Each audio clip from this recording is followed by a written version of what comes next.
Hello, everyone, and welcome to Beneath the Hollow Moon, where folklore burns slow and the strange never fades. I'm your host, Kerrilynn Shellhorn, and you are listening to us live on the United Public Radio Network and the UFO Paranormal Radio Network, 105.3 in the Gulf Coast and 107.7 FM in beautiful New Orleans. And I'm here with my co-host, Lorilei Potvin, and tonight we are following the trail of... what are we following the trail of today, Lorilei? Water monsters, entities, haunted water entities. Yes. Happy birthday! Everybody Thank you in the chat. Thank you, everybody. That was nice of you to spend your birthday with us. We have such a great chat room, and you and I just love each other. So yes. This is a fun thing to do on my birthday. I never stress about Thursdays, never. Yeah. It's just fun and hanging out. Yeah, it's harder when you're doing your own show because we each do our own shows because there's just you, right? So you've got to really, it's a different type of show that we do on our own versus the one we do here. Yes. Yeah, for sure. Mm-hmm. And it's fun. It's more relaxed when we're just it feels like having a conversation that we have outside of the show. Yes. It's just this feels just like a natural extension of what we're already doing as friends. It does. And then we get to include our chat friends and chat family in this as well too. Exactly. And it must be doing well because you guys, we get the numbers. I'm not going to say what they are, but we get the numbers and we're growing. So we want to thank each and every one of you for tuning in and telling your friends and family all about us. We really appreciate that. Mm-hmm. So I just want to add that because I didn't do it in the intro, if you would like to, Lorilei will give you the rundown on how to follow us live, but if you do want to check out all of the shows that we have, we're always getting new shows, and you can follow along with the shows, segments, and the hosts. Find out more about the hosts on uprntalkradio.com. And there's something for everyone. It's not just high strangeness and paranormal. There's so much more. Oh, don't tell me the internet gods. I think it's our energy too. I think we have high energy, if you will.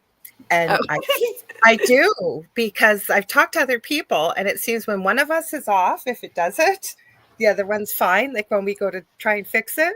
So you guys will just put good juju out there that it's going to behave. But yeah. I haven't seen a problem yet. I did. I had a little noise. It wasn't an EVP. It was just a lag on my end. So. Oh dear. Yeah, we decided it was dress for the job you want, sort of. Well, I am named after one of the spirits we could potentially talk about, and it's very morbid. But and who are you this evening? You told me. I was going to be Lady of the Swamp, but when I showed my granddaughter my outfit for today, she thought I looked like a swamp witch. So it is truly dressed for the job you want. Yeah. I think I did. Yeah, I kind of dirtied up my nails too, so I didn't pull you out of the illusion too much, but I'm all for it. I didn't. Oh, go ahead. Sorry. Moss. I just have all the I like it because you were working on that on Monday night when you tuned in. I was so glad that you did, and you showed me after. So you put a lot of work into your headpiece. Yeah. So yeah. It's just fun. I'm glad that we do this because you and I both love that sense of play and letting our inner child out. And it's it really puts you into that theme of what we're going to be talking about. Plus, we both love Halloween. Yeah. Christmas too, but We're Leos. What's that? We're both Leos.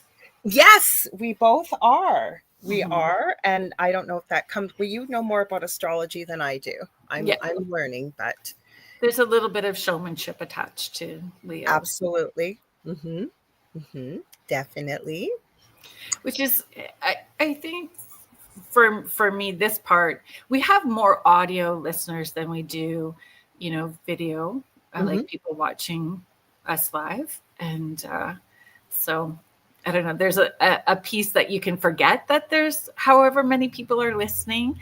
There's not that many people necessarily watching. So you can be out there a little bit more than maybe what would normally be comfortable with. Well, we can also tell people who are listening that you can watch, because every one of our shows, there's always a replay, always an audio replay anywhere where talk radio or podcasts are carried. And then most of us back up our video on our YouTubes and Facebook. And I know UPRN does the same. So that's a bonus. And we're on Roku too.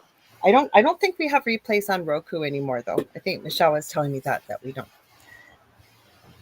Oh, let's read the comments. We got quite the comments here. You want to read some comments? Sure. You're going to pull them up and I'll read? Yes, please. I'm not very good at it, but I get better. Okay, hang on. Maybe I should read them because they're all wishing you'll get to wish yourself happy birthday. So Heidi Gold, thank you so much for being here. Happy birthday to you. Happy birthday to you. Happy birthday, dearest Kerrilynn. Happy birthday to you. Thank you so very much. You guys, everybody has made my day so special. All the posts and comments and gifts from people. It has made my day. Julie Jean Bassett, hello. Julie Jean is saying hi, everyone. Julie Jean is going to be my guest next week on Spirit Switchboard. So please tune in and hang out with us. Oh, I was just going to add, you guys, incredible. She's an incredible animal communicator. I've taken my course with her. She's helped with both of our pets, some people in the audience as well. An incredible shamanic healer. I remembered your website. I have it committed to memory now. She's got 2. Animal communication, juliejeanbassett.com, or you can get a hold of her on her business page, same name on Facebook, or whitetailshamanichealing.com. I told you I'd remember it eventually. So. Oh, that's fabulous. So I'm just seeing ethereal encounters. So Kerrilynn is saying she has her booked as well too. Oh, cool. Contessa Martins, thank you so much. She's just wishing me a happy birthday as well. Thank you so much for being here. And if we a little further down, just because I see it, you won't necessarily have to call it up later. She says, my son just said, Mom, these are your ladies dressing up and love Halloween. I saw that. That's why I said, do you want to read some comments? Yeah. So we got Denise here. We have found our people.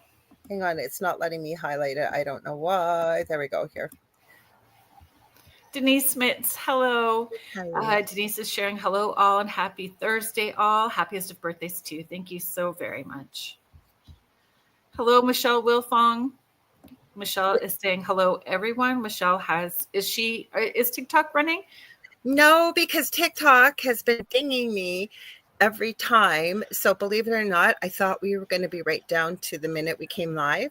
No, I have another 2 hours to wait. But I'm going to save it, I think, for next week again, because I've been trying to save it for Thursdays. And eventually, one of these days, I'm going to get a stream key. And then they're not going to get mad at me for not using their software, because I have to use a program to get that. And it all sounds like gibberish if you don't do tech stuff. But that's why. But I do want to give Michelle a shout out, though. Yes, please. Michelle Wilfong is my mod on TikTok. She's incredible. She also has my haunted apartment on TikTok because she lives in one. And she captures quite a bit of an interesting and spooky activity in her place. So let's see. Oh, we got Mish from the future here today, fellow Leo. Hello, Mish. Hi, Mish. Mish is saying good day all. Hello. Okay, hang on. I'm getting there. My computer does not want to play nice, and I don't want to miss it. Oh, so yes, ethereal. Oh, geez, did I hide it? I hope not.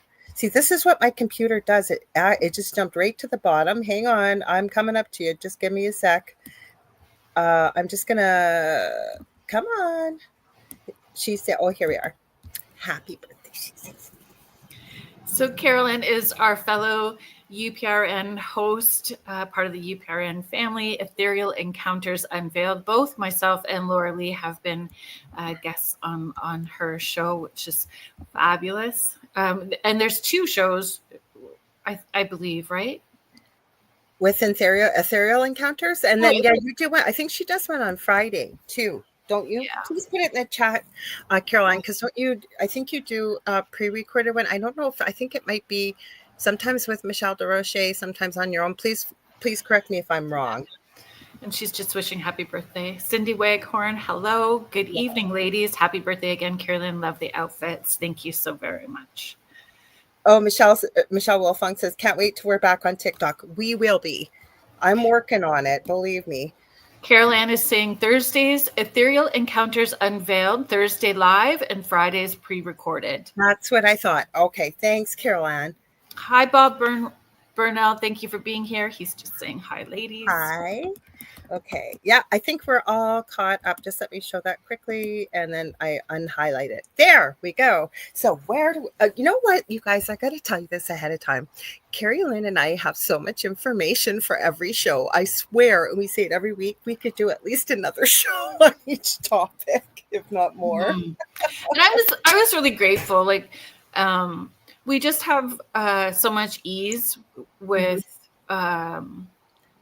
Sharing tasks, even though we may not have talked to one another. So we just seem to have that really awesome Vulcan mind meld thing going on when, when we know one is needing a little extra support or how we're balancing it out. And I'm so grateful for that. Me too. And I love your t-shirt that you have on. It was so cute. Yeah.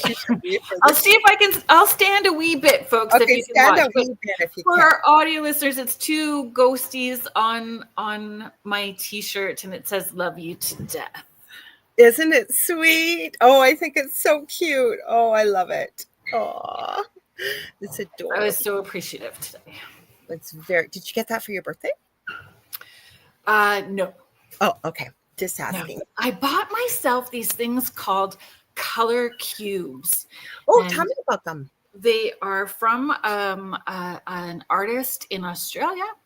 Oh, I know what you're going to tell me. I think I know. So it's 1,000 different palettes. So there is a photo, and then for your inspiration, and then the palettes, and then the tones and values to get all the different colors within that palette. And I find sometimes I'm just I call them bad brain days, but I don't want anybody to get overly panicked about that. It's just when I'm overtired or foggy brained, and just having one of those neurodivergent moments. And so I can just pop my hand inside one of those boxes and pull a card, and it's giving me a palette that I can play with when I want to be artsy. So so then I go, okay, I can use those colors and then just play. So that's what I treated myself. I'm on a little bit of holidays, and that's mostly what I wanted to do during my holidays this summer was art. You know what I thought you were going to say, because I've seen these, is they're cubes. And the person that started them, I think, is in Australia. And they're mainly watercolors. But they almost look like a makeup palette. They're cubes, and they're the most gorgeous colors, like just so saturated for watercolor. Some of them have like a holograph. It just depends. And they have so many different palettes too, but they're handmade. Super fun. I went 3D printing up a storm. I know you have. You made a very cool Ozzy Osbourne. Yes, I did. And Ozzy's funeral was yesterday. So I was working and I saw clips of it today, and it was gut wrenching watching the clips of their family publicly grieving like that. My heart broke for them too. As I seen the clips, I thought, my God, it's hard enough to go through this privately. Never mind having the whole world watching. Yeah, so my heart goes out to all of them. They showed a lot to the world, and they shared a lot with the world. And it's just one of those moments that when you lose somebody that's been your best friend, like Sharon described them for 43 plus years, to have to grieve publicly like that. Yeah.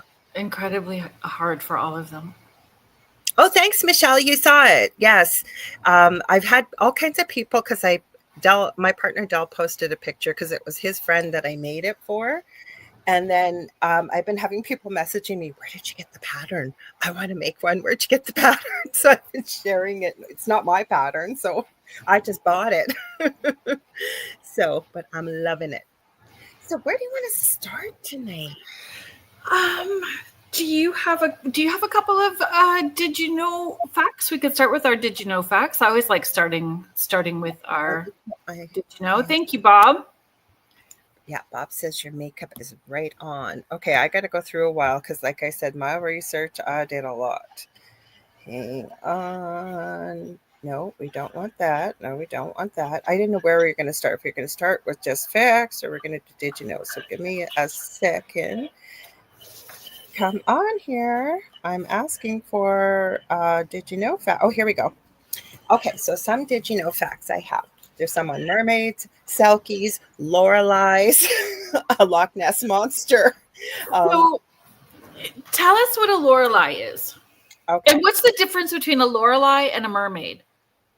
There is a difference. Okay, so I'm not German, and my name is spelt after the Lorelei's, but I said Lorilei. Blame my father for this one. But Lorelei's are actually spelled Loreles, and mine, where the first E is, I put an I. So anyways, it's based on German mythology. And as I understand it, just from memory, the Lorelei's were defined as sirens. So depending on what you attribute to it, what kind of magic. So in a way, it's still in the family of mermaids, I would believe, except they didn't have a tail, like they were on land. They were kind of like sea witches in a way, if you will.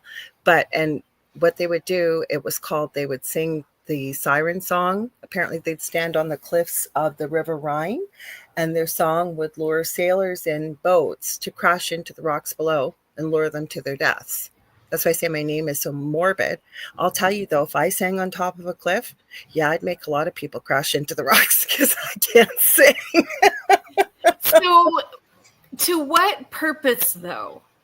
Like, is there folklore? Like, would they, harness the energy? That's what I'm thinking. That's what I'm stay young. What would they do? I have never had the answer. So I'm going off intuitively. To me, exactly what you just said. I believe they would harvest the energy. To me, they almost feel like a siren in the way of almost like evil. Well, obviously evil, but evil, along with an incubus, succubus in a way, but not. Because to me, it feels like they would be harnessing that energy again to stay young and beautiful, because there has to be a purpose to it. Right. And I've never been able to find out what the purpose is. If anybody knows in the comments, please feel free to share. But I believe that's what their purpose was. They were not good. I don't think they were. Anyways, I don't know. And doesn't feel that way to me. So Lori Morrison Amy is my friend from high school. Hi, We've known each other since grade 9. Nice to see you here. So to me, does that feel good to you though? The reasoning why? Because so that's kind of like, does it feel good to you that they murder somebody? harness the power to look young? Why, no, of course not. That does not sound good at all. The why they're doing it. Like, does it resonate? Does it feel? That's what I mean. Does it resonate? I think so. I feel like that would be the.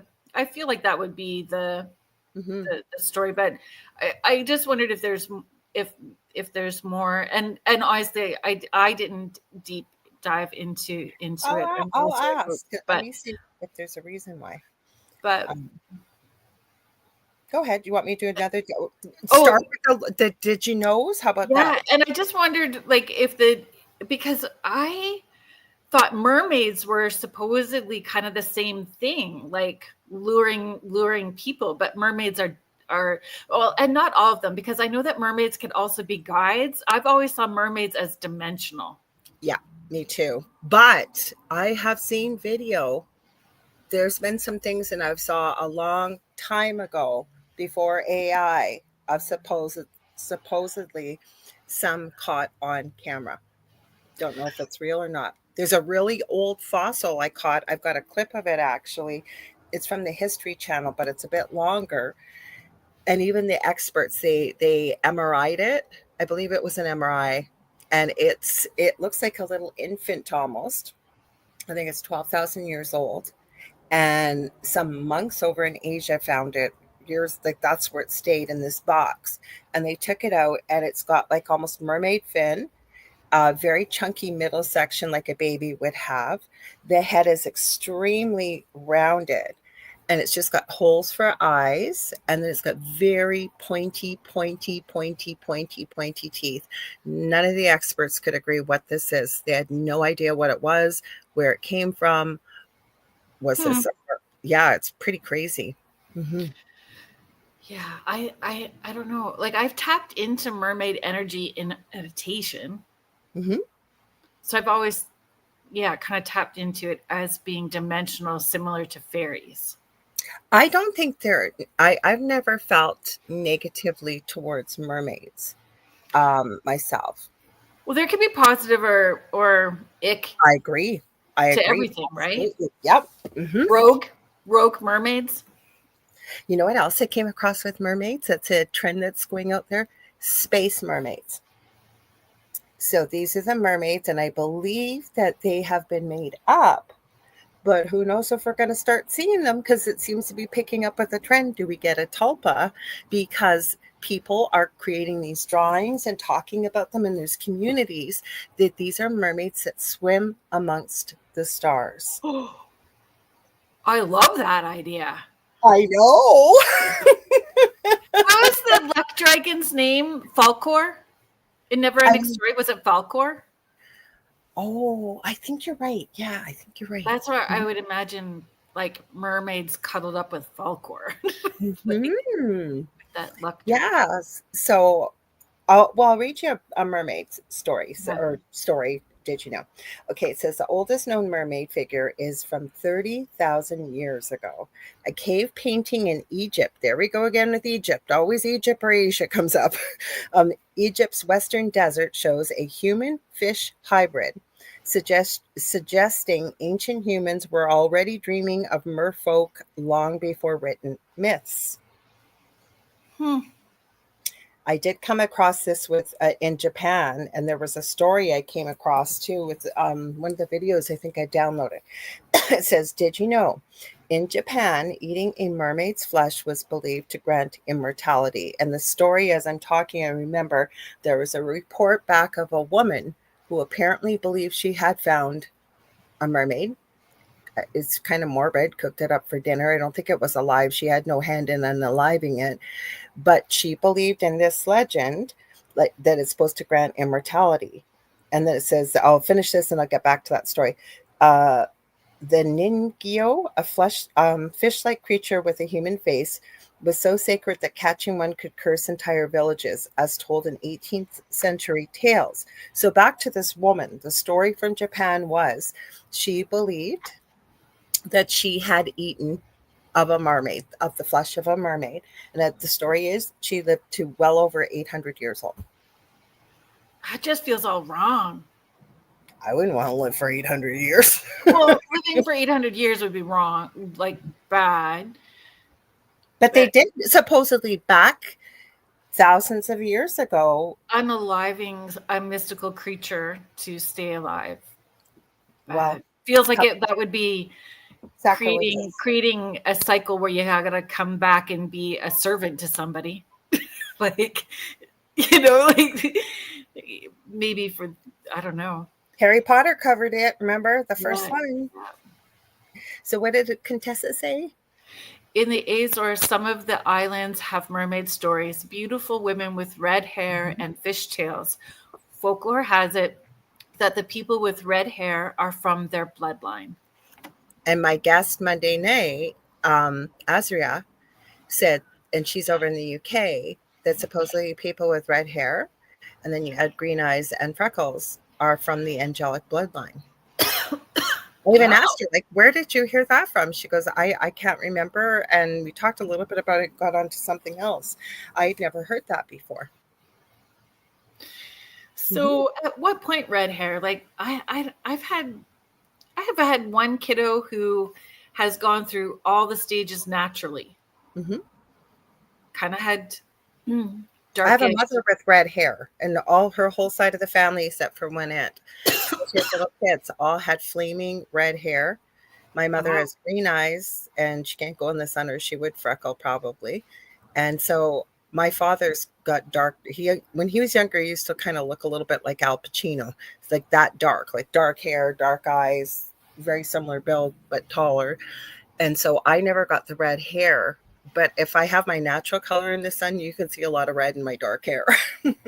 Yeah, brown hair has red undertones to it for sure, and it will always You would pull know. Yes. red first, right? Mm-hmm. Mm-hmm. Heidi is sharing sailors were leery and warned of mermaids, right? Mm-hmm. They Correct. could. Mm-hmm. Mm-hmm. There, I did Selkies. Let's see what else I did. Loch Ness Monster. So what's a selkie? Okay. Back to Selkies. I gotta put my glasses on. I can't see tonight. Okay. So Selkies, as I understand it, were from Celtic. It's not in this, did you know? But from my reading, Selkies were just basically mermaids, but from Celtic folklore, basically very similar. So, because I've read Like that, Scottish folklore? yeah, Scottish, Celtic, like Gotcha. that kind of folklore, and that a lot of the mermaids, depending on where you went around the world, because I know over in Asia, just like kind of the dragons look different, mermaids were not considered to be the beautiful goddess looking creatures that we've sort of immortalized within our culture. Right. But anyways, that they were all saying though, mermaids have been attributed over the thousands of years throughout history, regardless of where you live, to telepathy, magic. There was one other thing. If I go through my notes, I'll find it. Most of them said that. Mm-hmm. So, Selkie skins were so valuable in Scottish, you asked about Scotland, in Scottish folklore, that they were sometimes used as currency in magic deals. Stealing one could bind a Selkie to you, but losing it to a rival meant losing her forever. Oh, that's interesting. Hello, Sherry Madigan. Thank you for being here. I'm trying to find where I highlighted it. Sorry, guys, give me a sec. I know it's here. My what happens is it skips. Just give me a sec. I can do this and then do that. We'll get rid of it. So, and then another one, did you know, in Shetland, Selkies were said to dance under the northern lights, transforming. I think that might be the other one, depending on where you go, that they could be shapeshifters as well. Like there were certain legends that I looked into with some of these creatures, if you will. Some of them were shapeshifters and could transform into a human if need be. So in Shetland, Selkies were said to dance under the northern lights, transforming into humans only on specific nights like Midsummer Eve, making them even more elusive than mermaids. Interesting. And I know that's like this is where I did my research. This is something they suggested. Picture a shimmering seal slipping off its skin to dance under the aurora. Would you dare interrupt? Interesting. Mm-hmm. Contessa is sharing great Irish movie about Selkies, The Secret of Roan Inish from 1994. Oh, okay. Contessa watches a lot of good movies. She shares them. Mm-hmm. Yes. So, how about some of your did you knows? I'm going to go back to my research because I want to see if I've missed something about Selkies or Lorelei's. So I didn't do the ones that potentially look pretty. I was all like, I'm wrong. Can I anything. interrupt? Can I interrupt for a sec? Because I kept hearing from Spirit, no, about Selkies. Their traits. They're Celtic and Norse folklore, mainly from Scotland and Ireland. Shape-shifting seals who shed their skins to become human on land. Often human men steal their seal skins, trapping them in marriages until they reclaim their skin and return to the sea. Sorry, I wanted to add that because I was hearing it from Spirit too. That's why I rolled up. Sorry, go ahead. So you didn't do what you said. This. Oh, I was just thinking like Loch Ness Monster and Yeah, I did those too. um so many versions of those. So that's sort of where like monster lakes and folklore around So so Canada actually has one of the highest concentrations of lake monster legends in the world. And there's no official government registry for monster lakes. So like folklorists, cryptid researchers estimate 30 to 40 Canadian lakes that have long-standing monster or cryptid stories attached to them. And then when you kind of break it down and you add in like indigenous oral traditions or documented, there is actually between 50 and 60 My different goodness. stories. I came across a couple days ago on Reddit. Wasn't looking for it. I was just looking up info on mermaids, selkies, and Lorelei's and things like that. And there was a picture of, because the First Nations around here is mainly Ojibwe. We have some Cree and other First Nations. And if it will ever come up here, for some reason my signal is going slow. So give me a minute. It showed a beautiful First Nations picture of one of their water type goddesses, if you will. I got to pull it up to see if I can find it. So give me a sec here. But go ahead. Sorry. Go ahead while I'm yapping away here. Oh, that's okay. So it said provinces and territories represented, all 13 have at least one known water monster tradition. I didn't know that. Mm-hmm. And I know that we're international, but you and I are based out of Canada, which tends to be my first research. Though and we both have Celtic backgrounds, so I go there kind of second. And the other place I really like researching or hearing about is Japan. Japan's folklore stories and traditions are really fascinating too. Well, my ex-husband and father of my children, he is half Japanese. His mother was from Japan. So, yes, I've learned a little bit more about, and my aunt on my mom's side was married to the most wonderful Japanese man. So I knew quite a bit about Japanese culture. I found the picture once you're done. I finally loaded for me. So, and I'll show the water sport. So documented Canadian lake monsters, about 40-ish different documented. And in the lesser known smaller lakes, there is between the 50 or 60 potential different stories. Did you hear of anything in Lake Superior? Well, yeah, Lake Superior's always got something. So let me find my. I live on crazy. Oh, but you know what? I don't see that. I'm sure that there is. There's always there's lots of haunted stories connected to Ontario, but the ones that I have written down are it's called the Mussy in Muskrat Lake. Oh, wow. The Paddler in Lake Simcoe. Memphray, the Lake Memphremagog. I don't know. It's shared between Quebec and Vermont. Ooh. And then there's supposed to be a giant eel-like creature in Lake Erie. Oh, gross. Right? Isn't Lake Erie kind of polluted? Right. Yes. And Lake Superior is freezing cold even in the summer, like hypothermia. Mm-hmm. Well, and growing up, I don't know if you were told the same thing, but my dad always used to say Lake Superior never gives up its dead. Yes, so I have heard that. Like it just haunted stories and shipwrecks and all of those and people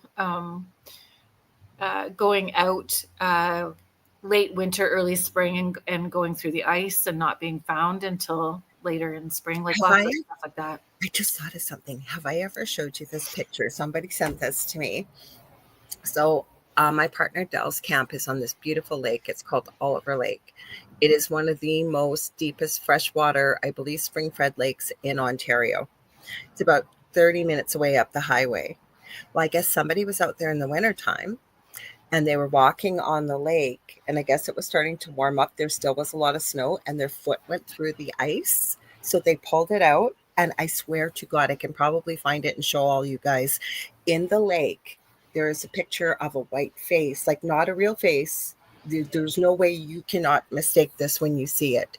It is the creepiest thing. So that was one of the things that I found in the little bit of research that I did for I'll see if I can find for tonight's segment, it. was a lot of the stories are connected to those areas that do freeze over or have really cold weather as well too. They so part of that is that pareidolia, right? Well, I'll show it to you guys, and you see. I'm looking for it right now. You see what you Yeah. see. Mish, hello, Mish. Thank you for being here. Mish is saying, "Oh wow, Google's Australian mermaid. Hard to pronounce the names." And also sharing, Gordon Lightfoot said that they don't give up their dead. Said that for Lorilei. Yeah, good old Gordon Lightfoot and the what was it called? Edmund Fitzgerald. Fitzgerald. Oh God, Yeah. I hate that song. I'm sorry, Gordon. Rest in peace, but never liked it. I'm trying to find this because somebody sent this. Oh, I found it. Okay, somebody sent these to me. So give me a second. I'll pull them up. So go ahead and I'll get them all ready if you want. Mish is sharing the Aboriginal names for mermaid in Australia. Oh, Yak. And Yak Jimerdiwa. oh, wow. So I would understand that. Yeah. With the okay, so let's see if I got I thought I had a closer up one. Sorry if I mucked that up. I thought you did good. Well, I don't know how to pronounce them though. Exactly. I gave it a shot. Okay, give me a sec here. I will download or pull them up. I said I'd show you guys first the Ojibwe spirit.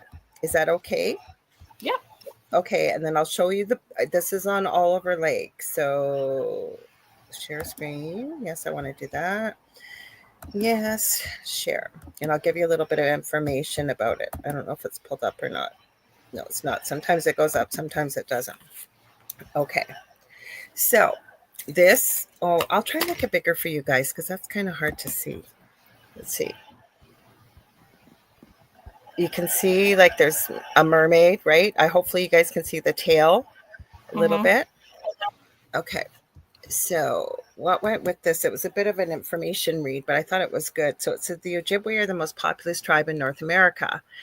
Ninabe is the Ojibwe word for mermaids, whilst this is going to be a hard one, Bwana Naskabwe is the clan that represents water spirits. It's the clan of water spirits, right? This is as the sea nurtures people from all walks of life, mermaids appear obviously in past myths and folklore from around the world. Long before European settlers came to the New World, bringing their tales of mermaids with them, the indigenous folks across Turtle Island already knew about the fish people who lived in their oceans, rivers, and lakes, and brought medicine to the Anishinaabe, which is Ojibwe, people, and Nana Buzo, a half demigod, human deity. The reason why that resonates with me, because that is also the name given to the sleeping giant, which you probably have seen here as well. Kerrilynn being in Thunder Bay, it looks like a giant sleeping, or Nana Bijou or Nana Bozo. And so anyways, Nana Bozo is a half demigod human deity who fell in love with a mermaid, and the remnants of their union gave us copper, the big drum, hand drum, the pipe, and the rattle. The birch bark canoe is adorned with ancient symbols of a canoe, an underwater panther, called Mishipishu, and two giant serpents. Oh, I'm not going to get this one right. I'll try, guys. Chinebikub, Kook, it says, based on pictographs from Agawa Rock, Lake Superior Provincial Park, Ontario, Canada. And then it says, well, an Anishinaabe Thunderbird, oh God, can I even say this? Anamiki Benishing graces the sky. So that's what this picture is of. So a lot of spirits and folklore, legend, and things like that with the water, right? And I would think that's why you've got quite a few Mish also in Australia, being surrounded, the continent by water. So interesting, I thought. So hang on, guys. I'm going to pull up. Thank you. Let me make this smaller so I can get rid of it, because I want to. Oh, here it is. Can I get it to come up? Let's see. Oh, good. It came up. Okay, so this is what was found in Oliver Lake. Now, again, yes, it could very well be pareidolia. You guys see what you think. So, I don't know how well you can see this. Let's see. It's hard to see. I'll pull it up. I'll read the message first. So, they said, so -20 outside and apparently East Oliver Lake. So, that's the opposite side of the lake from where our camp is. Still hasn't frozen. A hole in the picture was from me falling through the ice. A rush for sure, but didn't need to do that again. P.S. Is it just me or is there a face in that water? And I will make it big for you. And you see what you think. Can you see it? Oh, I got to pull it up. That might help, right? Yeah.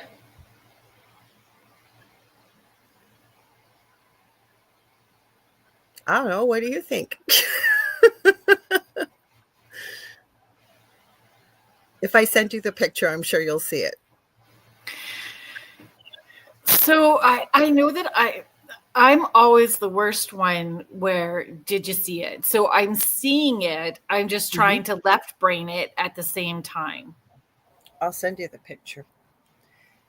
And then let's see, where did we go here? I just searched. Where'd you go? Oh, here we go. Okay. Is that the one I want? This is the one I want to send. I'll send it to you right now. Give me a sec. Messenger. Is there any like haunted history to it? Like I can see it. Is there haunted history to Oliver Lake? Yeah. They do all their scuba diving there because it's like well over, it's the deepest lake ever. And lots of people have lost their lives. Somebody that we know has done a remote viewing there, and you would not believe the things they found out there, including a female that I believe froze to death out there. Never heard the story, but she was in spirit and didn't realize that she was no longer alive. And this is somebody you would trust too, believe me. There's also supposedly, because the person asked me, how do you feel about off-worlders or extraterrestrials? I go, yeah, give it to me. Because there's a bunch of cliffs around Oliver Lake. And as a teenager, all of us, I know I did, we used to go cliff diving. Now you can't because some people own the property. That's crazy. Well, I was a daredevil when I was younger. There was nothing would stop me when I wasn't bad, but no, if you wanted, I was such a tomboy. If you wanted me to do it, boy, I was there. I remember one time I was out, not that lake, another lake around here. And I grabbed a snake. We don't have poisonous snakes here. I didn't hurt it. I just picked it up and I was helping it move. I think it was heading towards the pavement. And there was a whole group of us. The girls were just going crazy because I picked up the snake. It's like, don't be silly. So I sent you the picture. I sent you the picture. I think I did. Anyways, yeah, I did. Yeah, I definitely see it. Like, and I'm seeing it there too. I'm just trying to lean in and see where's it coming. You know what I mean? Like, where is it coming from? She looks First Nations to me, the face. Yes, I was going to say by the shape of the nose and stuff. Hi, Kirby's 100. Thank you for being here.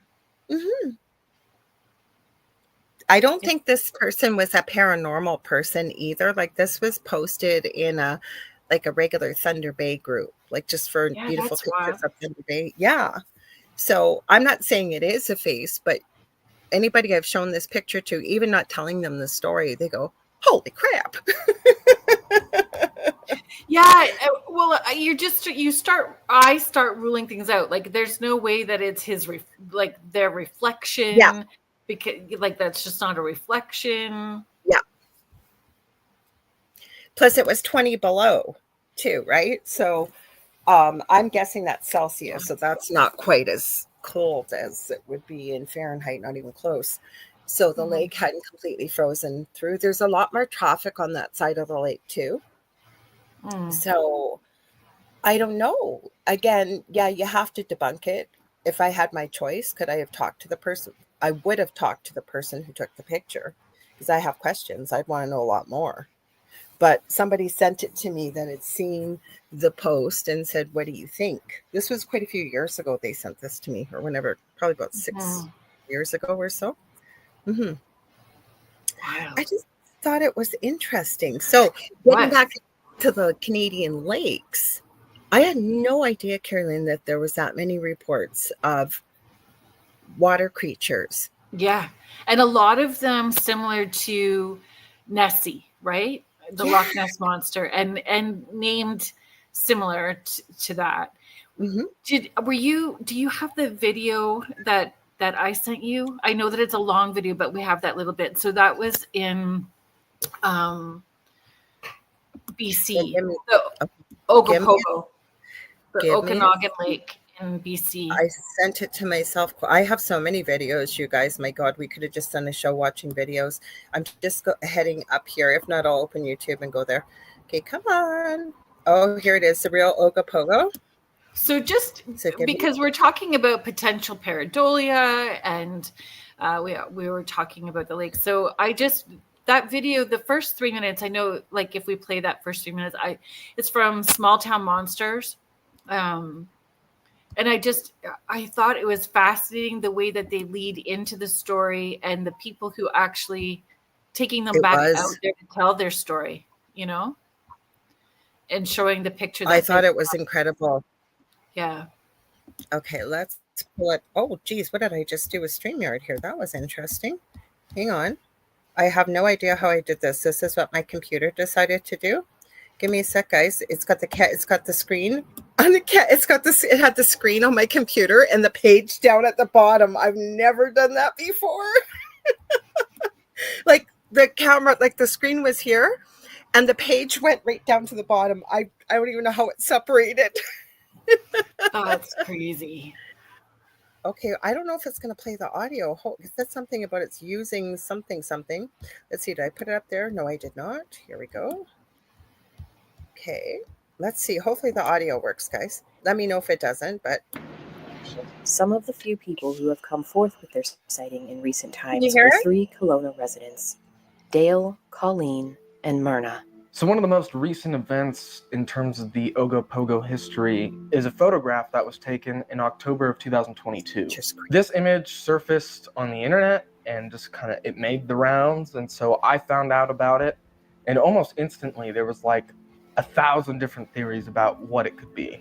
That it could be a duck, that it could be a crawfish, that it was a wolf.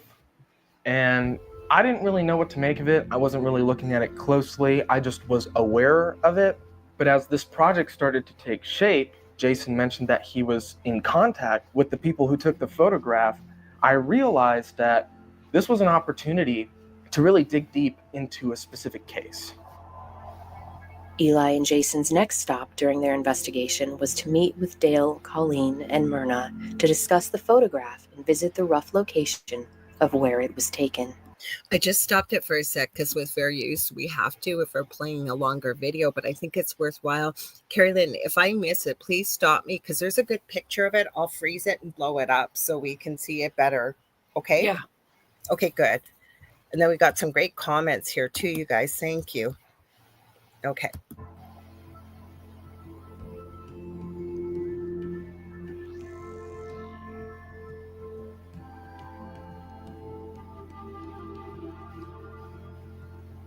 What were you guys doing out here on the day? Just what we're doing right now. Yeah, enjoying the lake.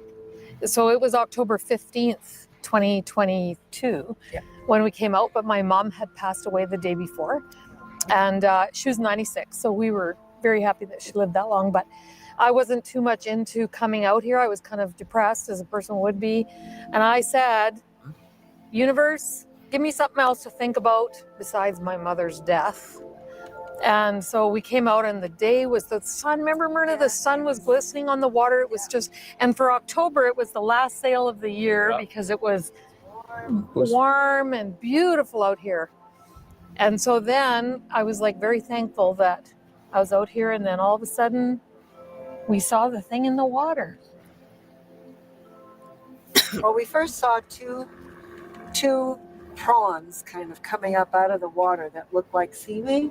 Do you want me to stop it, Kerrilynn? Yeah. You wanted to go in a little bit further? Okay, because as soon as it gets close, we'll pull it up, you guys, and you can see. And where would the seaweed come from? And it was... Oh, shoot. I went a little too far. Give me a sec. Let's see if I can go back just a millisecond. Okay, I think that's pretty big. Let me share this hopefully if I make it big. Oh, YouTube doesn't let me do that. Darn it. Usually I can make it bigger. I'm trying to get right to the big part. It won't let me make it any bigger, you guys, because it's worthwhile if you can see it. So it is Small Town Monsters if you want to look it up on YouTube. Yeah. So that's but I mean, when you told me about it, you found it. So I was watching it and you told me what you thought it looked like, and I can't disagree. So do you want to share with them what you thought it kind of looked like? Because I have to agree with what you said. Well, it looks wolf-like to me. It does. When you look at it. I'm okay with playing. It's not that long of a video. If you guys are okay, because I think these women's stories are really add to it. I love the fact that, because we were talking about intentions last week. Last week we talked about manifesting and intentions, and does that play a factor in some of these? Like, you know, we hear about the reports, but we don't necessarily hear all of the story around it. Is it an emotionally charged day? Is it emotionally heightened? Is there a date specific that would be charged, you know, an emotionally charged date connected to the lake or the area or the person? Oh, she said universe. Please give me something else to think about. Now Mish says, oh my gosh, I was going to say wolf. I see that. Yeah. It's not that long, you guys. Do you want me to play the rest? Because I think it's worthwhile playing it, Kerrilynn. It was a really good video. Yeah, totally up to you. It's up to you. I know that we have to stop along the way. Hello, Jody. Hi, Jody. Oh, I think we had Sparky here too. Yeah, Sparky's Paranormal and Outdoors. Thank you for being here. Hello, hello, hello. And isn't it beautiful? Wait, hang on. If it gets too high here, it doesn't let me highlight comments. So Contessa says says I definitely see a wolf. So, I mean, if we're left braining it, are we seeing wolf because we want to see wolf? Like the ears would look a little different as well, too, right? So, wolf head water dragon. Oh. Because you wouldn't expect a wolf in the middle of the, well, I would say ocean, isn't it? If it's in British Columbia, wasn't it? No, it's a lake. It's the Okanagan Lake. Be in my geography today. So, so it's fresh water. Yeah. I do want to say hi because I just popped over to Instagram. Hi, if you're still there, Constance Victoria Breaks. She's a friend of the network. I know she's been on my show a couple times. She's been on a couple other shows on the network. And I think water wolf, is there such a thing? I've heard of the dragon. I say yes to everything. Is there such a thing? Yes. If we can imagine it, then there's a thing. If we can imagine it, somebody else has imagined it, and we probably have created it from our thoughts. Like, I just say yes to everything. So Mish said maybe a wolf ate a mermaid, maybe, but I have to agree with Sparky's because I've heard of this type of dragon before. I think I came across it today. I see a Dacian Draco, a wolf head water dragon. Yeah, I'm positive I came because that's what made me start thinking about sea monsters. And then the mega, I have so much stuff. Like I have probably 20 videos, and because I never know where we're going to go. We just go wherever you guys want to go or how our conversation goes. And then we know we got some research for if we ever, happen to go in a different direction and want to look at part 2 or it's still there, right? Well, there was just there's lots of all of it, like water cryptids and water entities, and that feels like watching or protecting or supportive. That doesn't feel like it's wanting to like nab and pull you under. Well, it could have. When you hear, I'm going to play it in just a sec. They describe how big this actually was. Because her husband handled that like really, really well. And again, left-brained it, which you guys will be able to hear and see in the next bit. Let me start playing it for you. Hang on. Because I know it's a bit longer, but it is a really good video. That looked like seaweed, but it's fresh water. And where would the seaweed come from? And it was in the middle of the lake. Yeah. And there was something underneath it you couldn't really see because of the glare of the water. And we knew there was something there, but we didn't know what. So It looked like a deadhead at first, Or which a is log. a log standing Yeah. straight up and down in the water, but it wasn't straight like a log would normally be. And I didn't like the looks of it. I thought, well, that's a bit of a boating hazard. So we got past it a ways, and I said to the girls, oh, let's turn around and go back. And I said, Colleen, get your camera ready, because something didn't look right about that thing. Mm-hmm. It didn't bounce up and down in the water at all. It just stayed stable. Yeah, stable. super still. So we got within about 12 feet of it. She took that picture, and we were just kept right on going, because the speed we're going right now, this is our getaway speed. Yeah. I thought that was funny. Because it was a very similar wind, same direction the day that we got the picture. Interesting. So I got up, I stood up there. I was just going to stop. So they have to be in a sailboat then too, right, Kerrilynn? Mm-hmm. Yeah. So if this thing wanted to get them, I think it could have. But I'll keep playing. And kind of leaned over the bow and took one picture, which I kind of regret having only taken one, but it was the way it was. I took one picture, but while we were very slowly moving past it, I could clearly see the rest of it under the water. Like, it was one thing to see what was sticking up out of the water, but I saw what would appear to be its body or a neck, or the rest of it under the water, under the darkness of the water. And then I want to pause it, because now you can really. I Yeah. knew there was a picture where you can really see. It looks like a wolf. Contessa is sharing. If you Google water wolf god, it will give you some information. Thank you, Contessa. Thank you. But guys, look at that. If you're watching at the middle top of the screen, I knew there was a better picture because they blew it up like that. I don't know how you can't not see a wolf. Like, that looks so much like a wolf. Yeah. Except the thingies on his head, they look like the most perfect mushrooms. Almost. It's the eye, like seeing that eye, it just like zoned right in. And the way that the snout comes out. Didn't you find that eyes just look very intelligent, like deep, right? Like if you zone, because I zoned in on the eyes too. Something. Mm-hmm. So, Mish, I read a comment about that actually on the video. When you go to YouTube, somebody commented about being a sculptor, and it looks like, something that was carved and placed there. So there was somebody who mentioned that. I don't know. I know that I want to believe in. I am Mulder. I want to believe in everything. I don't think this belongs out there. No. I don't think it looks like any other creature. It's the antlers or whatever you want to call them on top of its head.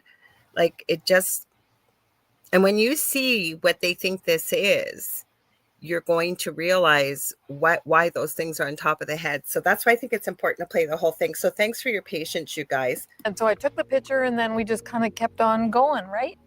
Yeah, well, I think we were all a little bit shocked at what we saw. Yeah, basically.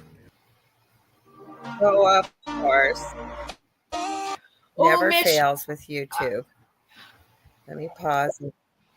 Mish, I just wanted to acknowledge, like, it does look kind of carved, and there was somebody else that commented on the video to validate your viewing of it. That's all.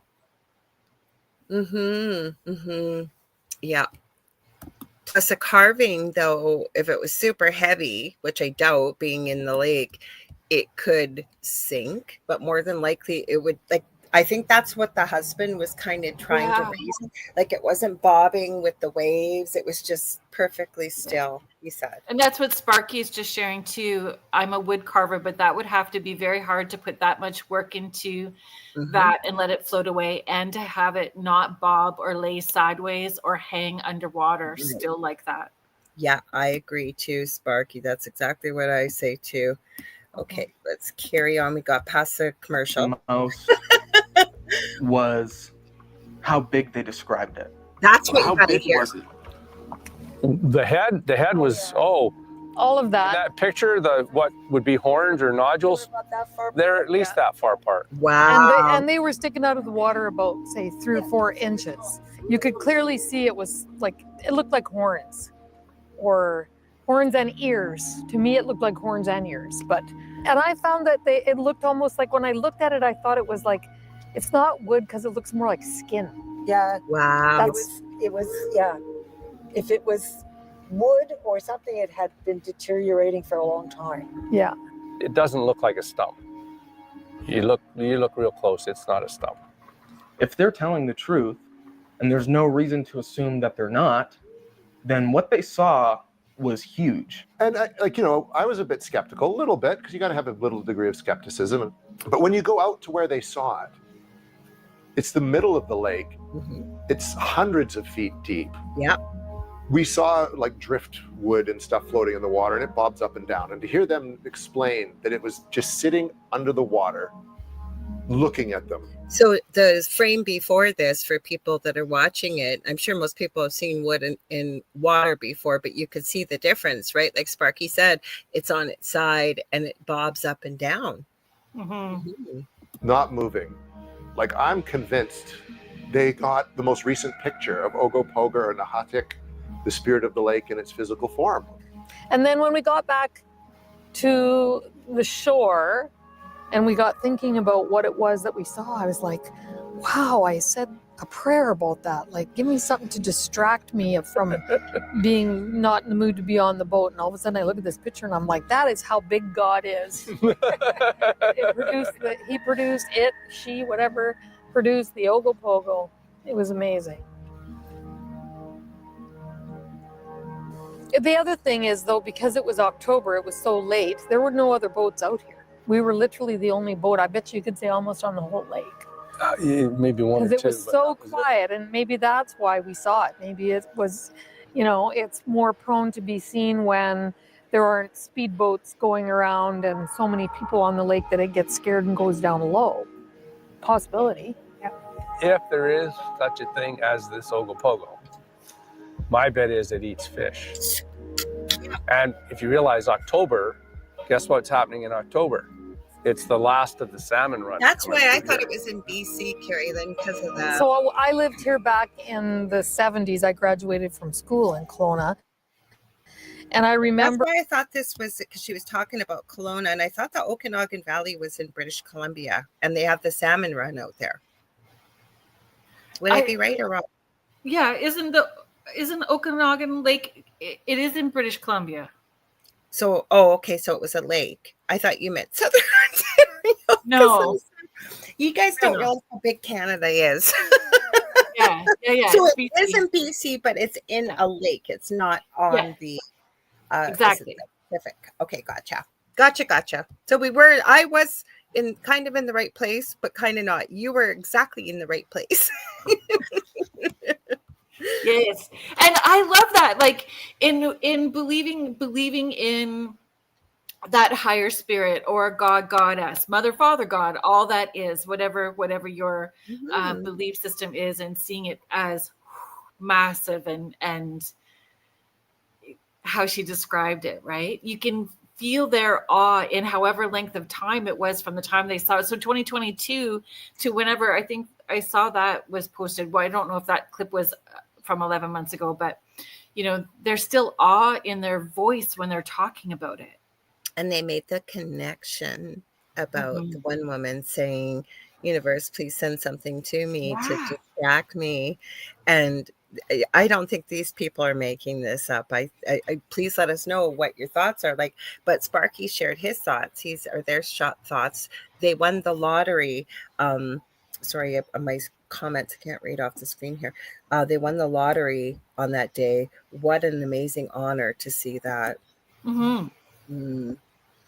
Yes. Okay, that's the reason why I want to play the whole thing. I think this is an excellent video you found, by the way. Thank you, because you get to see what the people's interpretation of what Ogopogo looks like, and then you can get to think what that picture looked like. You're going to see it. Okay. I watched the whole thing. A lot of my friends, as we were at the beach, saying they had seen it or they had heard about it. But then I think it was in the 70s that concrete statue of the Ogopogo got put into the park downtown. And the first thing I thought of is, what we saw looks very similar to that. Yeah. So where did that image come from? Who created that? Somebody else that saw what it looked like?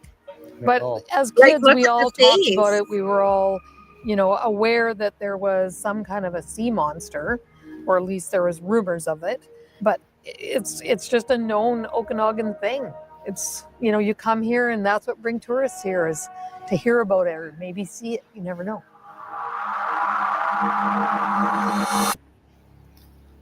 So a lot of the stories... Lake Okanagan. Okay, go ahead. Is that enough, Kerrilynn, or do you want me to play the last couple of minutes? Yeah, we can play the last few minutes. I'll be wait. But go ahead. No, take your time, because we gotta stop every couple minute or so, anyways. I was going to say a lot of the reports in all of the territories and provinces were like that eel or long serpent, like,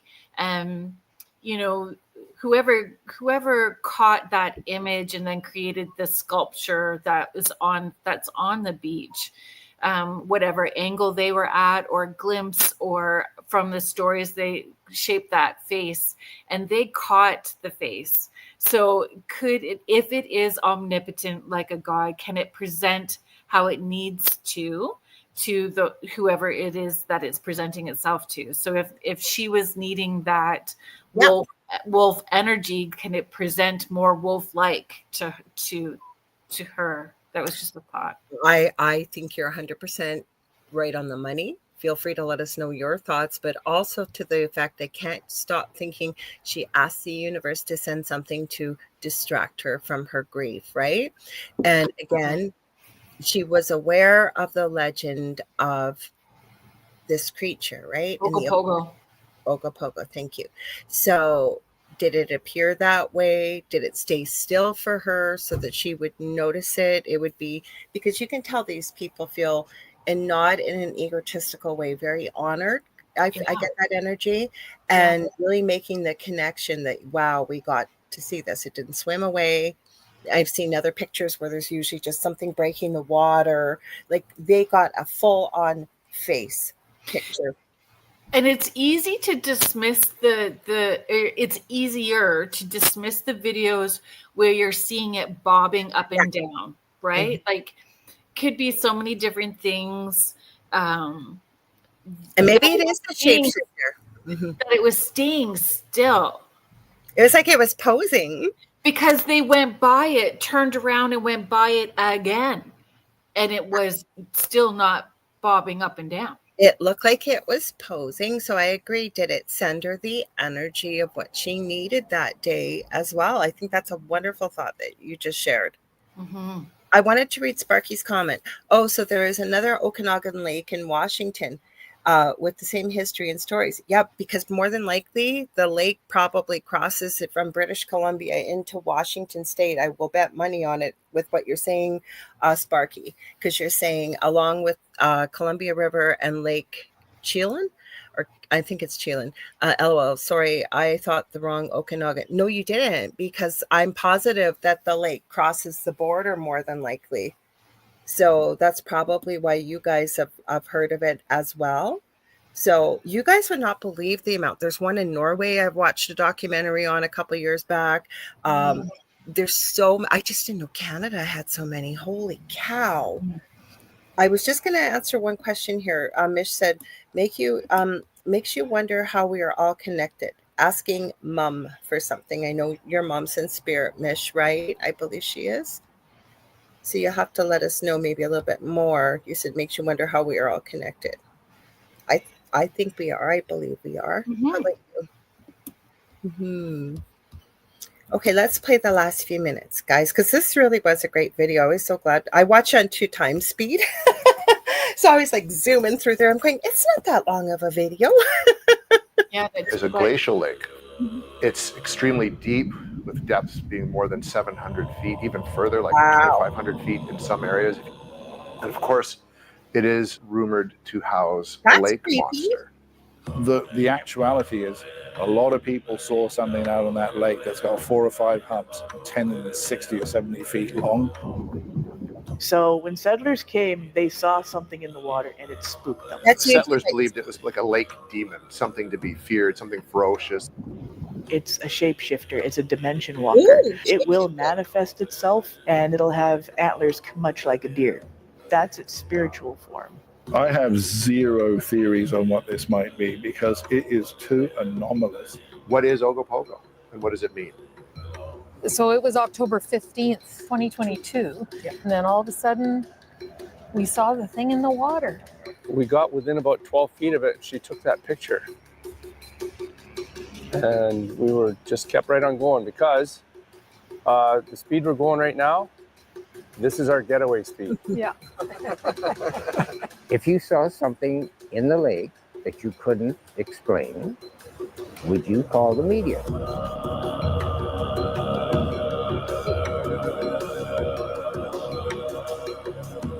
That's a good question. Would you call the media? Like, would you sit on it? Because she had evidence to back it up. So it wasn't just an oral story and a personal experience. She had this image that you could look at to say whether it was, photoshopped or not photoshopped. And that there was 3 witnesses at the, together at the same time as well too. It's just... Yeah, I was pretty excited when I saw that video too.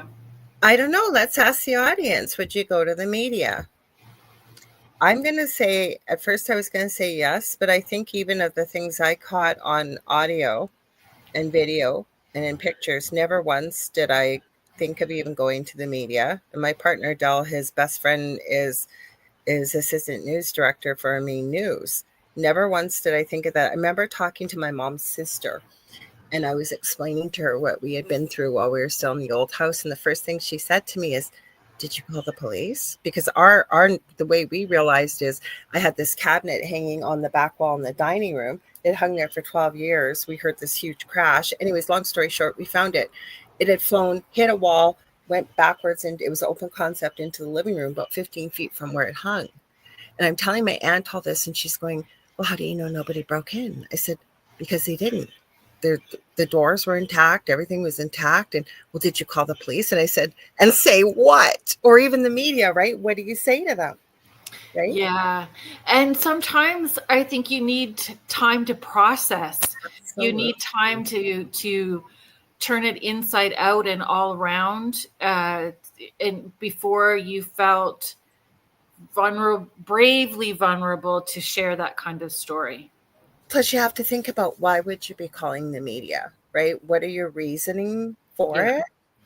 Yeah. I think it was appropriate to share it with this documentary. I don't know if it's out. Is it out? Have you seen it about Ogopogo? No, no. Okay, so Contessa says, I don't think I would call the media.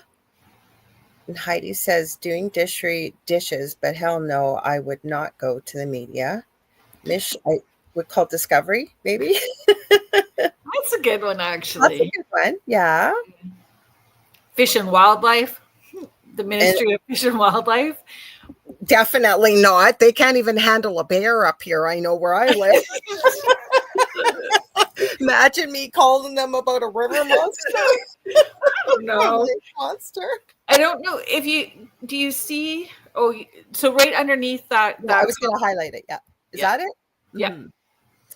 You want to read it? Go ahead. Oh, Sparky's sharing. Oh, Miss Lorilei, you're right. Looked it up. Located in the Okanagan Valley, primarily in British Columbia, Canada, with a portion extending into Washington State, USA. And we share a lot of waterways with our brothers and sisters in the United States. We do. The Great Lakes, we share with you guys. Like, there's lots of different waterways we share. Heidi, that's pretty funny. I'm sorry, Lorilei. Unless by media you mean UPRN, then yes. Good girl, Heidi. Good girl. Of course, it belongs here, and we take you seriously. We would ask you a lot of questions, but we don't. Like when you guys send us your stories, and yeah. And that guy, like, I mean, the husband appeared very, rule oriented, safety oriented. Didn't sound like they were like taking a mushroom and out on the boat or having some drinks and drinking, you know, like they weren't doing those things to be hallucinating and to help along with their experience. And then they get the camera mushroom too, with that they took the picture. Can you hallucinate and create it in the water to get a picture of it? No. Not that I've done any of that. No. I have too much control issues. Do you? Yeah. It's an interesting experience. No, I don't do those things. But when I was young, I tried it once. No. Funnest night of my life. I never laughed so hard in all my life. Went out with a group of girls. This is back in my early 20s. And it was quite the experience. So, but control issues, you're right. And you have strange things when you don't have, like, look what happened with your regression, or in between lives regression. That was, you had a very interesting experience. So yeah. And that was, if I take anything, it's to help me go straight to sleep. So that I'm not in that vulnerable sort of. And no, I don't utilize those substances. It was a friend of mine I'd known since, like, we're 11 months apart, since the day she was born. Right. And she had this crazy idea, and I thought, yeah, what the heck? Okay, we'll give it a try. And not knocking anybody that does. I'm just saying personally for myself. And I understand why, though. I do. Yeah, and talking about this and thinking left brain about possibilities in their story, it didn't seem like any of that as well. No, I think they should, for the right reason. Sorry, go ahead. Dishes done, kitchen clean. Want to come to my house? Yeah. You can do mine too. Sparky is just sharing, if you guys would like another look up Lake Monster of Lake Chelan, or the Dragon of Lake Chelan, Salish history for over 200 years, for another show. So I actually have, that one did come up with that research. So similar story, like the serpent, like creature. So many, like, I went global. So yeah, so why don't you share some of the, or we still have we have lots of time. Yeah, well, so some of the other stuff that, because I remember this clip and it came up in my research. I was sort of saying to Spirit, I know I'm not going to find out Nuke's top 5, but if it happens to come up, and it did, because I remembered it was in the Philippines. So give me a sec with I got glasses not on my head. No, I got to check everywhere. Where's my ghosty glasses? Oh, here they are. See, I'm one of those people wearing my glasses and they're usually on my head. I do this sometimes. The kids laugh at me. I'm like this. See if they clap. See if they clap back. And then they don't. And then I grab my dowsing rods. There is a new Nessie in the UK too. Over the last, I'm going to go back to it. Okay, where is it? It's called the Bow Nessie. Did you know about that? No. The Bow Nessie show. I want to say 10 years ago. No, 2011.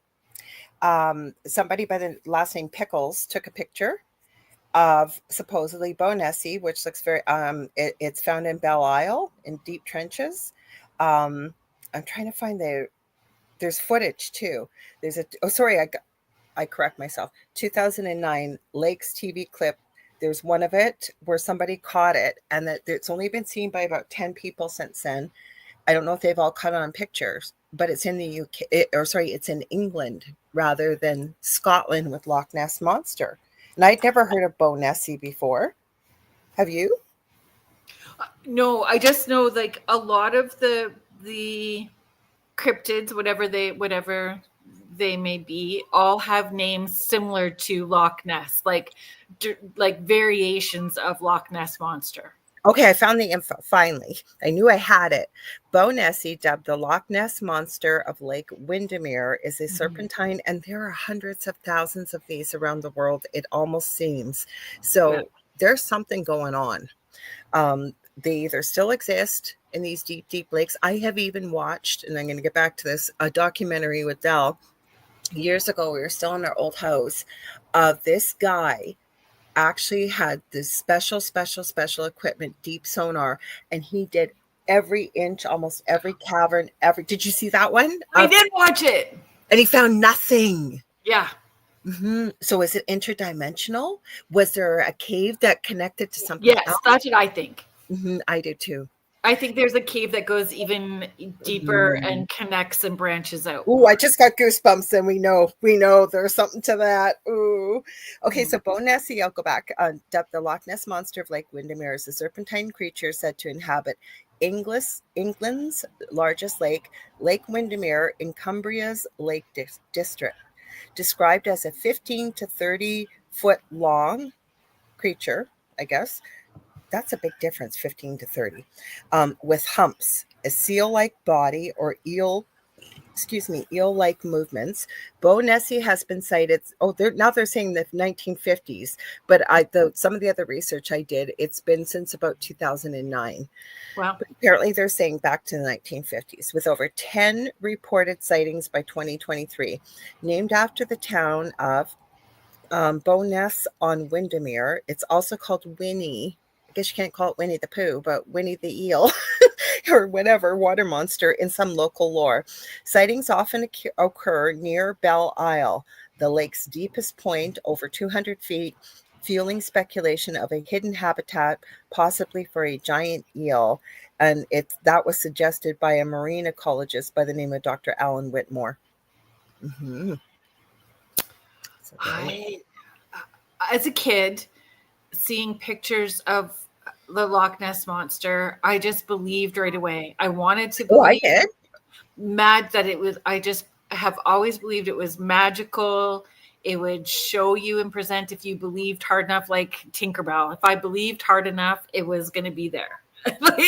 See, I believed in it because ever since I was a little kid, like I remember, I told you this before, I could read. They wanted to skip me 3 grades when I was very young. Thank God my parents didn't agree to it, because I can't even imagine what that would have been like. But I remember reading, I would go to the library and I'd be taking out textbooks. And one of the first ones I remember reading, because I have always loved dolphins. I have swam with dolphins.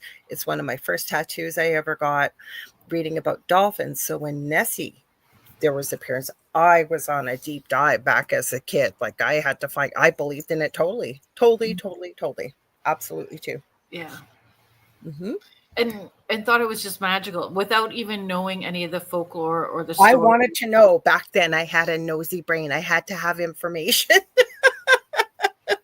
I was shy back then, believe it or not, though.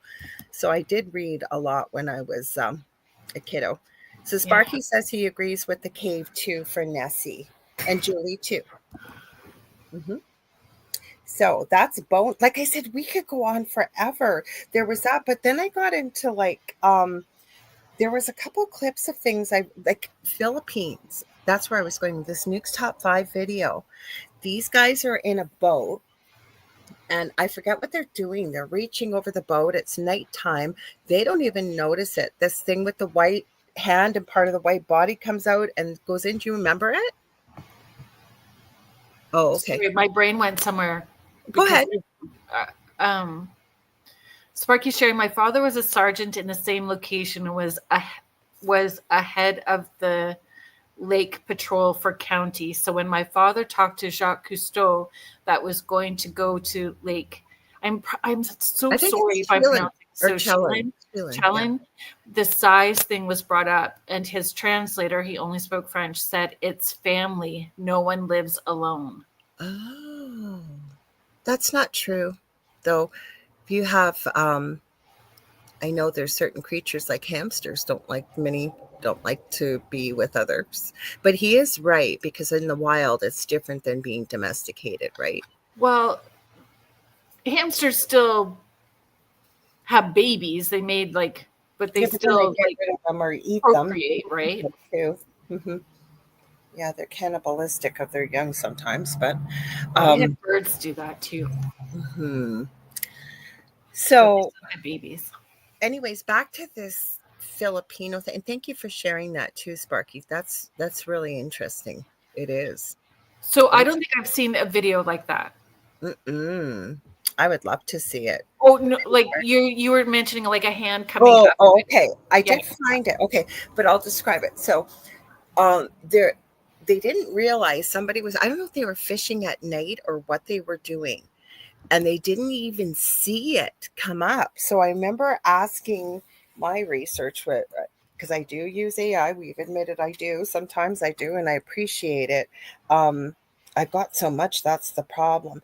But I for some reason, I kept hearing the word duende, but that's not what it's called. There's a legend of this creature. I'm going back as I'm talking here. Because I asked a lot about Bo Nessie when that came up. Oh, the Kraken came up.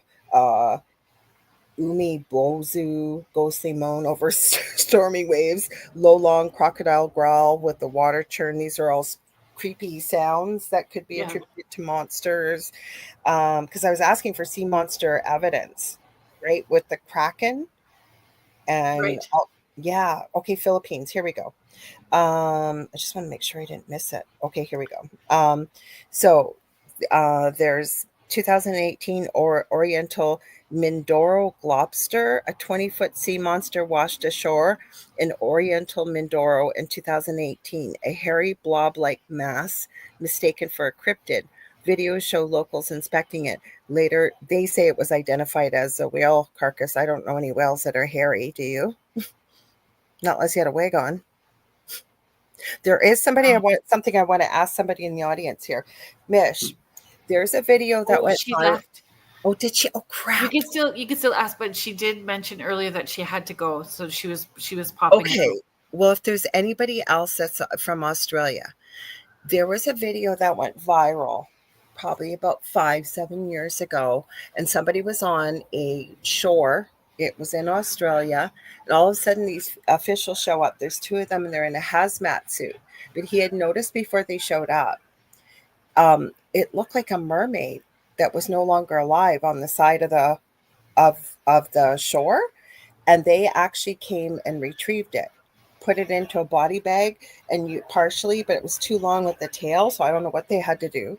And it was before AI. No, I understand that there could be Photoshop, but I remember when that went viral, and I'd love to hear best way to find out something from somebody where you live. They'll be able to tell you. Was it real? Did they find out if it was fake? Like, what was it? Interesting. So like I said, I have there's a clip with that, but it had the Nukes Top 5 one too, because there was, like I say, I'm looking for the one that I saw. There's a Lalong capture in 2011. It was news of a 20.2 foot saltwater crab. It was a crocodile though, but they said that's a real water monster. Hi, Vet Girl 84. Thank you for being here. Hi, Don McKinnon. Hi, Don McKinnon. Mort says both looking so cute. Well, thank you. Hi, Season Dragon. Thank you for being here. Then there was the thing too, and I'm so glad you asked me about selkies, because Spirit's still reminding me, because I kept hearing, no, selkies are seals. Selkies are seals. That's why I had to go back to it. Yes. Mermaids, so like manatees, people have talked about. Manatees. And what about just could the sun mess you up where you're hallucinating? Like the sun and the water where you're just hallucinating? I don't know. But I told you guys at the beginning about that 12,000 plus year old skeleton or whatever that was. And I believe in one of the museums around, I've seen it, not many years, there is a skeleton, it looks like, of a mermaid. It's not really big. I think it's about this long from what I can see from the picture. And it's a humanoid skeleton with a rib cage, arms, fingers, and then it goes into, it's not a tail, but it almost looks like a fused bone in between where the tail might go. It doesn't have the hip structure that we would as a skeleton, like as a human being or a mammal or something to that point. So, but we got to remember too, guys, you know what do they say? We've only explored about 10% of the water in the world. We need to do the station ID. I've done that before. You want me to do it? I'll do it. And by the way, if you're just tuning in, It is our beautiful Kerrilynn's birthday today, too. So I'm so glad she's spending it with us. So if you're just tuning in, you're listening live to 105.3 FM on the Gulf Coast and 107.7 FM out of the beautiful city of New Orleans, Louisiana, to UFO Paranormal and United Public Radio Network. I forgot on Monday, too. Conversation. UPRN. And this is Beneath the Hollow Moon with Kerrilynn Shellhorn and myself, Lorilei Potvin. And we are talking about water entities and creatures. That's why we're dressed this way.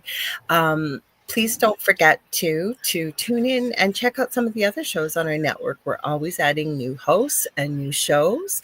I believe we're up to about 30 live hosts right now at the moment, but this network's been around for 25 plus years. So we are live 24 hours a day. Several shows play live during the day, 7 days a week and night. And then when we're not live, the archive server kicks into the last 25 plus years. So you really do get a lot of content. There's something for everybody on the network. You can always check us out on most of our social media platforms. I know YouTube's usually playing UFO Paranormal and United Public Radio Network. You can watch us on TV. We have a TV channel on Roku. We are streaming there tonight. And how you find us, you go to the channel store. I know it's a bit longer, but I'm trying to make up because we forgot to do it at the hour. So you can go to the channel store and type in UFO space PSN Paranormal. There's a drop-down list. We're about the third or fourth one down. And that's how you can watch us on TV. And before, we're not going anywhere just yet. But you guys stay tuned because the second night of the Outer Realm with our own amazing Michelle DeRoche is coming up next. She's our station manager as well. I want to give Joe Montaldo a huge thank you as well for providing this incredible space that we have to hang out with all of you. Did I forget anything? It's not all UFO paranormal too. There's something for everyone. UPRNtalkradio.com. Thank you. That was in my head and then I got chatting. Yeah. Yeah. Hello, Michelle. So thank you so much, everybody, for the birthday wishes. Sparky, Don McKinnon, Heidi, Z-Sun Dragon, Vet Girl. Hello, Astrolite Paranormal. Hello, Vicky. Don McKinnon, your granddaughter's birthday is today too. Good people agreed. My friend Charlene Main, who's also a hairstylist, it's her birthday. And then she's not in the chat tonight, but she's frequently in the chat, is Sam Hadley from Sam's Pretty Paranormal. It is her birthday today too. So if you follow her on social media at all, head over to her pages and wish her a happy birthday as well. So it is Sam. So happy birthday. Ooh, A&W root beer when it's ice cold. Good for you guys. Enjoy. Nature, like, oh, you're with Vet Girl right now. Yes. Well, that's awesome. Yes. Oh, Heidi, thank you for that. Oh, sorry, you got the wrong one. Heidi's giving us a reminder that Max Hawthorne, shape-shifting phantom cat on Outer Realm coming up next, you guys. Yeah, that'll be good. We didn't do like cake. Normally we're pie people for birthdays too. Oh, are you? We're more pie people than cake people. But tonight I think we're gonna do DQ blizzards. Oh, good. I said that to you. If I lived next door to you, I would have stood up on your doorstep. That's what we're gonna Yeah, that's what we're gonna do tonight. So we do have a listener submission. So I will read that for you guys now. Our listener submission this week comes from Kathy Lemire. So I don't see her in the chat tonight. Sometimes she pops in. She was comfortable with us using her name. So there's two short stories in her submission. So she says, hello, Kerrilynn and Lorilei. The first story, quite a few years ago, I woke up in the middle of the night, and when walking through my son's room, I could smell a very strong smoke odor. It was so strong that I thought the house was on fire, but no smoke detectors were sounding. I searched the house and found nothing anywhere else. When I went back upstairs, the odor had disappeared. I didn't mention anything about it, but my son told me the next day of a dream where he had of a man was right in front of him in his room, and the man looked like he was burned. I found it quite interesting how we both experienced something so similar on the same night. After that event, I continued to occasionally get a smell of wood smoke from the room or from the house when nothing was burning. It never gave me a feeling of unease, though. Sorry? Look at your camera. Everybody's noticing. Really? When I started reading back into focus when you stopped reading. Weird. Anyways, I'm sorry to stop you. Yes, I do. It suddenly got blurry. It went completely blurry. Everyone's noticing, so I stopped you, and it just went completely clear again. Go ahead. Sorry, I'm sorry for stopping. Bring on the spooky stories, because that's when the spooky shite happens. That's right. It never gave me a feeling of unease, though. I sold the house last year, and when working in the house, I had a smell of wood smoke that still made me check to make sure there was nothing burning. So her second story. Wow. And it's funny because I saw Kathy and her husband Ron last night when I was doing the All Things Tea, the Grand River dinner cruise event. They were on the boat. Oh, wow. So second story, same house. Mm-hmm. One day I was in the kitchen preparing supper and I thought I heard the back door open. The back door entered a small mudroom with 2 stairs leading up to the kitchen. I also felt a cool breeze. My dog, who was sleeping in a room off the kitchen, also sat up and ran to the top of the stairs as if someone had come in. The house was located on a very quiet country road surrounded by farm fields, so no houses close by. The driveway was gravel, so if someone had come in, I would have either heard a car or someone walking on the gravel. I heard nothing outside at all, and I looked out the windows to see if anyone was around, and I saw nothing. Ooh. Mm-hmm. That, and like Sparky saying this is crazy about how it was going blurry, and then because I didn't see it, because usually you guys, what I look at, because I have a very bad habit, I don't like watching myself on camera. I know you don't either, Kerrilynn. Yeah. So but you do sometimes have to watch so you can look for ticks and things that you do. And I have a bad habit of always looking up, especially when I'm thinking. So to keep me focused, I stare at the green light rather than the screen, because otherwise I'm looking down. Yeah. So I didn't see it till I noticed there were comments coming. So I looked, and that's when I seen it was so blurry. So crazy. Mm-hmm. Well, we tend to have stuff happen all the time. Yes, and EVPs. Listen, folks. Oh yes, Reese peanut butter ice cream cake. Reese peanut butter anything. Yes, please. Yes, please. Yeah. DQ ice cream cake. Yes, please. I told you I would be, if I lived in the same city as you, I'd be joining you in all the delicious food runs, because I know you don't go on them all the time, but I would probably be really bad for you, because I say, let's go get. Yeah. And never, right? That place you talk about with the baking. What's that place? The s'mores. It's like s'mores. You talked about them. It's something K, like a K sound. You go there and you're talking about the chocolate, and it's not quite a s'more. It's some type of bakery or something you were talking about. Purdy's, the chocolate? When did I say K? I kept hearing Curdy's. No, not Curdy's. Purdy's. Yeah. Oh, Purdy's chocolate. Yeah, they have this. It's called a campfire bar. Oh. It's delightful. It's a blissful thing. I've been calling you up saying, let's head to Purdy's or DQ. It's a blissful thing. Let's go get some poutine.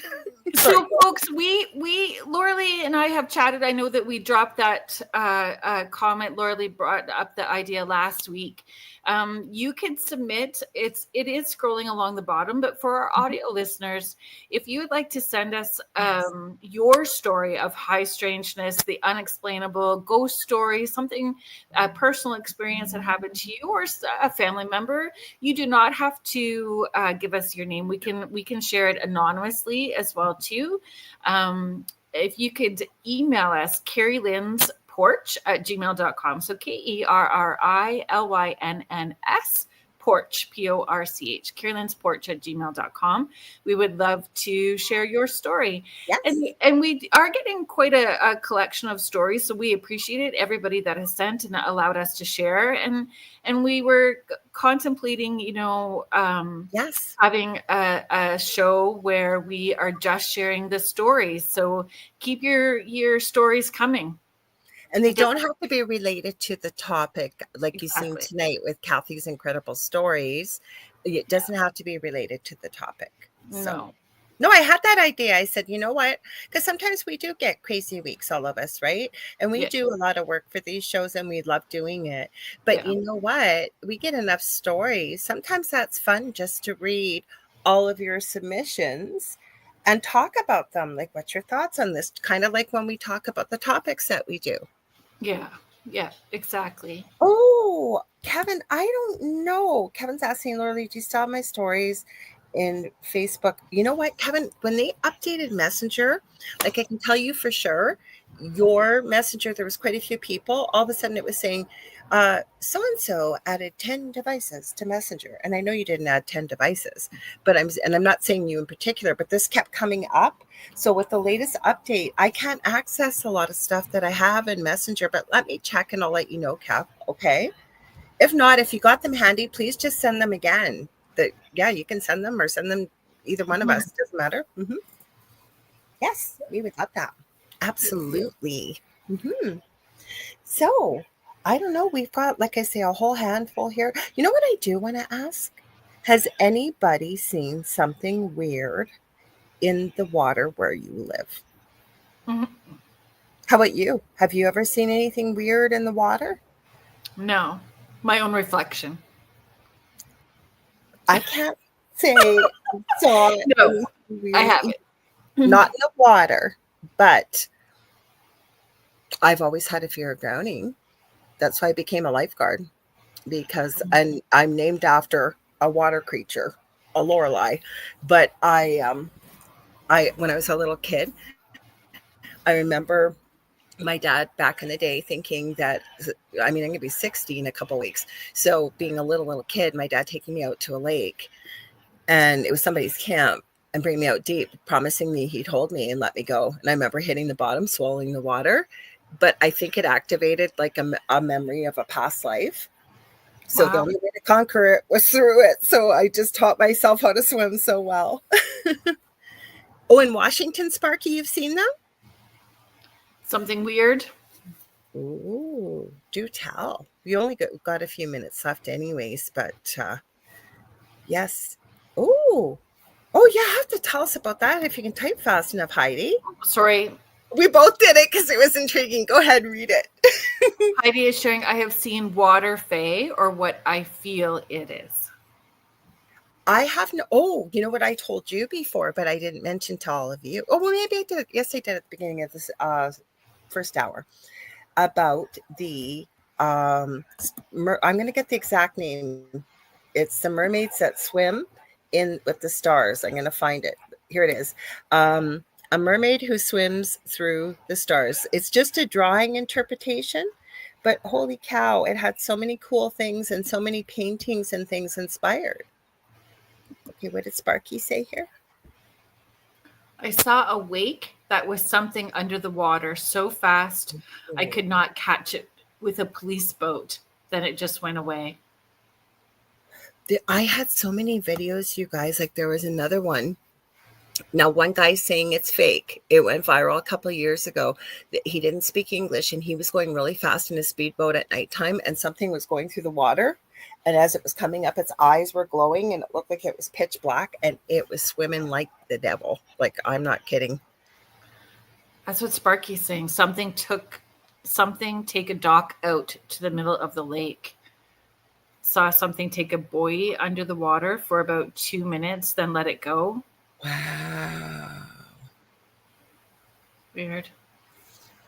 And then Heidi's saying, oh, you got it. Sorry. See, I'm doing the same thing to you. Go ahead.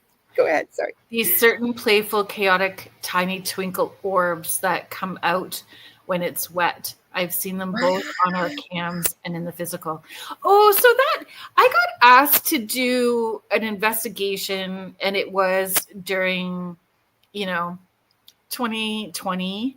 The last 5 year period. Yeah, in the last 5 years, but it was when there was a lockdown, so I couldn't. Couldn't go. But that's what the story was about on that lake. These orbs coming up at certain times of the month and day. Wow. Coming up.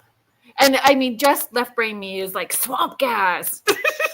But I know that there's the fairies and all of that stuff too. But I just want to know what the potentials are so I can debunk quick and then go to the weirdness and unexplainable. Because I always want it to be the unexplainable. Well, so do I, but you do have to debunk. You do. You really, and really. I think too, just in what I do, like which you do as well too, and doing this full time, we're so used to people questioning everything. Like we have to have as much evidential information as possible, and so always kind of ready to have to be able to say, and here's why I know this to be. No, it's true. Yeah. I actually posted a video. It didn't have to do with water, but very quickly, it was somebody saying how angels are real. And this woman, she was younger, daughter with her backpack. I know we only got a couple of minutes up. And her mother was leaving the earth. And they looked like they were maybe at home. I don't know. But it looked like a very homey looking hospice. And it was very near the end. And the daughter was leaving for some reason. I'm not really sure why. But the things that were caught on camera, like actual very slow moving orbs, but had an energy trail, and they were all of a sudden just coming in all around her. So, and I always that's one of my pet peeves, orbs, right? Because is it real? Is it not? But to me, I said, yep, I believe wholeheartedly that's who was coming in, because there was nothing there. And it started before the daughter moved. And it wasn't like flooding the thing, but it was just a nice feeling to look at that and see that. Yeah. Okay, so my face just a second ago was because I didn't realize that Stevie Nicole was in behind you. Oh, Stevie! Yeah, and so all of a sudden you can see in that back corner over your left shoulder where it was dark, you see that little bit of white move up, and I'm like, is that yeah. And then all of a sudden the cat appears. It's my wannabe podcast star. Misha's back. Oh, Misha was talking about you. Back for a second. Are there any songs about mermaids? Oh, that's a good question. Don't know, but we are down to like we need to do our. Do you want me to do our out? Please do. And happy birthday again. Oh, you're right. We only got like not even a minute. Yeah. So you better get going. Thank you so much, everybody, for being here. Thank you for all the birthday wishes. I love all of you. Thank you so much. Well, we do. We love all of you, and we love our family here with UPRN. So thank you to the United Public Radio Network and the UFO Paranormal Radio Network, 105.3 in the Gulf Coast and 107.7 FM in beautiful New Orleans. Thank you to Joe Montaldo and Michelle DeRocha, who is up next with The Outer Realm. And thank you for joining us on Beneath the Hollow Moon. And until next week, step back into the shadows, and whatever you do, don't follow the whispers. Thank you so much, everybody. Don't forget to tune in tomorrow, Spirit Switchboard, 6 p.m. Eastern, right? Christy Clemens Hoffman, Real Life Angel Encounters. And I have her coming soon too, but I think she's on Monday actually. But she's on Monday, and she's got such a great background that our shows will be different. Yes, so don't forget to tune in, Angel Rock, 6 p.m. Eastern Monday. Love y'all. We will see you later. Stay tuned for Mish coming up right next. Good night.